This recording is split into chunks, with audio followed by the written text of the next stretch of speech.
আসসালামু আলাইকুম। আমি জাহাঙ্গীর আলম, ব্রুনাই থেকে।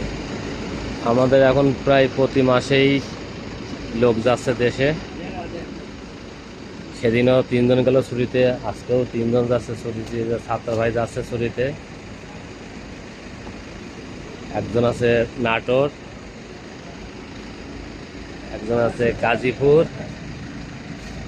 একজন আছে কুষ্টিয়া। আমাদের এখন 2 মাস 3 মাস অন্তর অন্তর 3 জন 4 জন করে লোক দেশে যাচ্ছে, সব ছুটি দিয়ে। 3 মাসের ছুটি, সব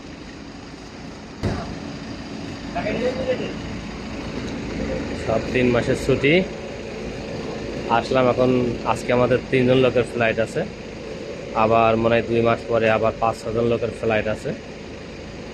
তো সব মিলিয়ে সবাই 2 বছর 2.5 বছর পর পরে ছুটিতে দেশে যাচ্ছে আর কি।